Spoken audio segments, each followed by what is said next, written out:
Hai guys, kembali lagi di podcast Gunung Kidul Story bersama aku Vicky. Guys, kalau kita habis muter-muter di Gunung Kidul nih, banget gak sih kalau kita harus beli oleh-oleh buat yang di rumah? Nah, kali ini aku kedatangan tamu dari Pusat Oleh-oleh 101 Sari Rasa bersama Mas Tony Kurniawan. Halo, perkenalkan nama saya Tony Kurniawan. Saya sebagai manajer marketing dari Pusat Oleh-oleh Sari Rasa. Nah, kali ini kita akan ngobrol-ngobrol sedikit tentang Pusat Oleh-oleh 101 Sari Rasa. Nah, Mas, bisa Mas ceritakan sedikit tentang awal mula bagaimana sih kok Mas bisa membuka usaha ini? Sedikit cerita untuk Pusat Oleh-oleh Sari Rasa itu sendiri. Yang pertama memang kita ingin buka usaha ataupun juga untuk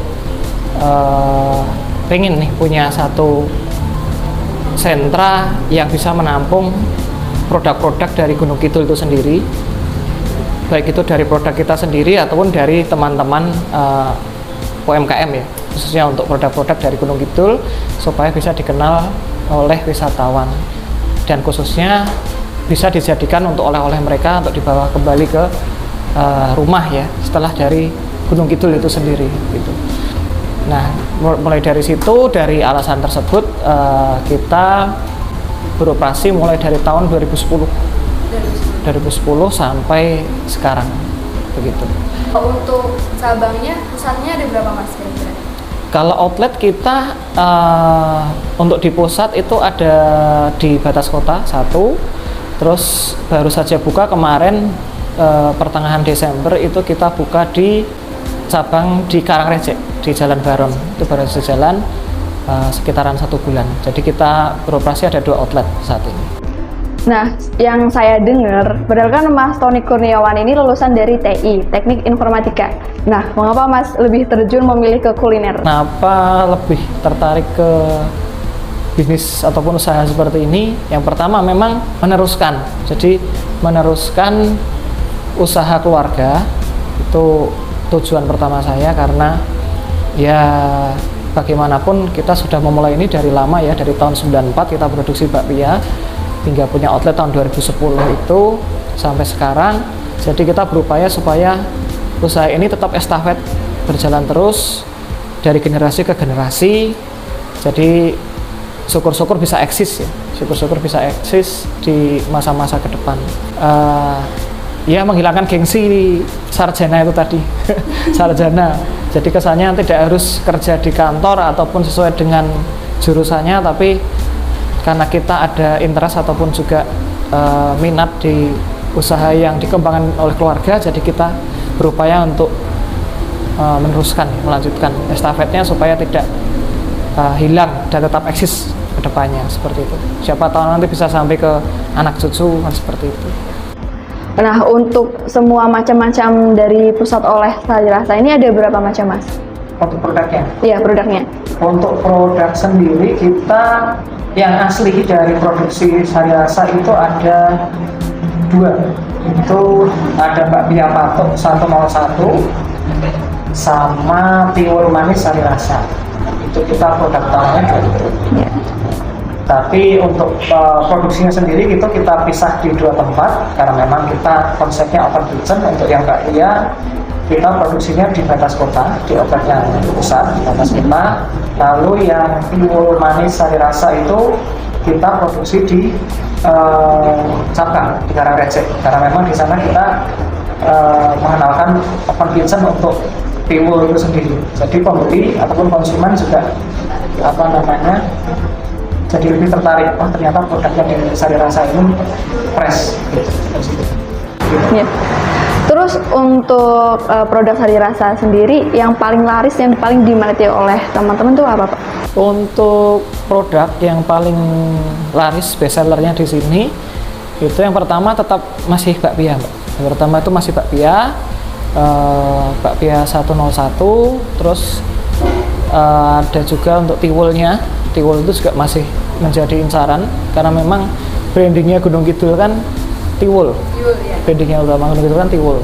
Tapi tetap bakpia dan tiwul itu masih yang paling dominan, yang paling laris di Sari Rasa. Untuk perkembangan selama ini pusat oleh-oleh 101 Sari Rasa, apakah ada tantangannya? Untuk tantangan, saya rasa semua usaha juga ada tantangannya. Tapi kalau untuk Sari Rasa sendiri, kita yang paling sulit itu tetap mempertahankan eksistensi. Jadi di tengah perkembangan zaman, banyaknya kompetitor dengan produknya masing-masing, belum lagi investor yang mulai naik ke Gunung Kidul ya, terutama produk-produk yang terkenal di kota mulai naik ke Gunung Kidul. Itu jadi tantangan sendiri buat kami untuk Sari Rasa ya, karena memang bagaimana mempertahankan eksistensi Sari Rasa itu sendiri supaya tetap laku di pasaran ya, seperti itu. Juga bagaimana untuk bisa merengkuh pelanggan baru, itu tantangan sendiri. Kemudian pas kita kan tahun 2020 pernah mengalami COVID-19. Nah, itu sendiri bisa menghambat proses penjualan atau enggak? Tuh ya, untuk masa COVID kemarin memang cukup imbasnya cukup luar biasa ya, khususnya untuk sektor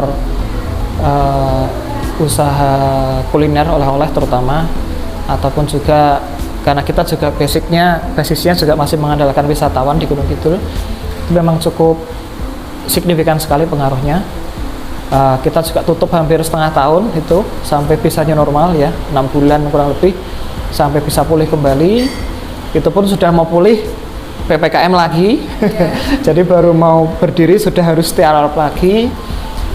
Tapi ya itu tadi, namanya tantangan juga harus kita lewati, kita jalani, kita cari solusinya dengan keuletan dan niat untuk ya tetap membuka lapangan pekerjaan untuk banyak orang. Alhamdulillah kita masih dikasih jalan untuk bisa menapaki sampai sekarang begitu. Cuma memang tidak dipungkiri untuk COVID ini memang lebih berat tantangannya dibanding masa krisis moneter 98 ya. Yeah. Nah, itu masih agak enteng. Kalau yang COVID ini luar biasa. Kita sampai melumpuhkan semua sampai tutup total, tidak ada aktivitas. Karyawan mau masuk juga tidak bisa, tidak ada pekerjaan seperti itu. Terus tamu ataupun wisatawan juga nol, sama sekali tidak ada. Jadi benar-benar tiarap. Nah, untuk kedepannya, Mas memiliki ide atau motivasi, inspiratif atau yang sejenisnya untuk memajukan pusat oleh-oleh 101 Sari Rasa? Untuk saya sendiri ataupun dari manajemen tetap kita punya visi misi. Yang pertama, kita memang ingin tetap eksis ke depannya. Seperti itu. Eksis itu dalam artian ya tetap dikenal, produknya ya yang enak, juga pelayanan juga yang baik, nah seperti itu. Itu visi kita ke depan, tetap seperti itu. Eksistensi kita harus tetap dijaga, dan untuk misinya juga ke depan tetap kita ingin ya sebisa mungkin, namanya kita punya oleh-oleh, punya produk ya, ingin improve dalam artian kita ingin menambah segmentasi ataupun produknya ya, pilihan produknya tetap kita tambah, ingin mencoba nambah produk ini itu gitu ya, itu masih kita cross check lagi, kita uji coba lagi supaya 4 tahun nanti bisa muncul produk-produk baru. Itu cita-cita kita ke depan, supaya Sari Rasa bisa tetap dikenal, tidak hanya dari bakpianya, tiwulnya ya, siapa tahu ke depan kita bisa tambah produk-produk lain yang menarik untuk mengangkat Gunung Kidul itu sendiri. Ya, semoga friends, teman-teman semua, Sari Rasa ini semoga lebih jaya dan apa yang diimpikan bisa tercapai.